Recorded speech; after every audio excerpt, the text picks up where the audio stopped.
অনেক ছাত্রছাত্রীদের মনে রাখার বড় সমস্যা হয়ে থাকে। পড়াশোনার জন্য প্রচুর প্রচেষ্টা করছে, কিন্তু সঠিকভাবে পরীক্ষার খাতাতে তার প্রতিফলন করতে পারছে না। কারণ একটাই, যে সে ভুলে যাচ্ছে সেই বিষয়গুলি। ছাত্রছাত্রীদের ছাড়াও যদি জন্মকুণ্ডলিতে সাধারণ মানুষের মধ্যেতেও রাহু গ্রহ খারাপ থাকে, এই ভুলে যাওয়ার সমস্যা বা কনফিউশনের সমস্যা প্রচন্ড পরিমাণে বেশি লক্ষ্য করা গিয়ে থাকে।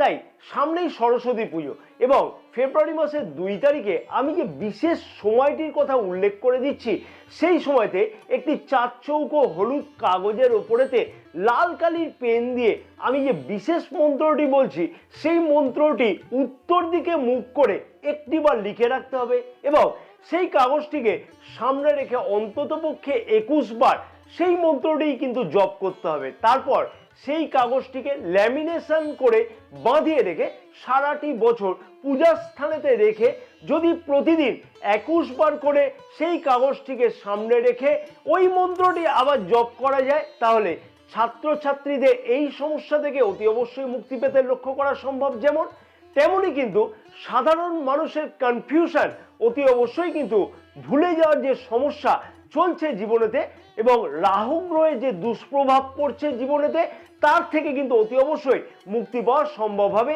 এই বিশেষ মন্ত্রটি হচ্ছে ওম হ্রিং ওং সরস্বতী দেব্যই নমঃ। এই কাজটি বা এই লেখার কাজটি কিন্তু ফেব্রুয়ারি মাসের 2 তারিখে দুপুর 1:15 থেকে 1:40 মিনিটের মধ্যেতে অতি অবশ্যই কিন্তু করে নেওয়া উচিত হবে। জয় মা তারা, সকলে ভালো থাকো।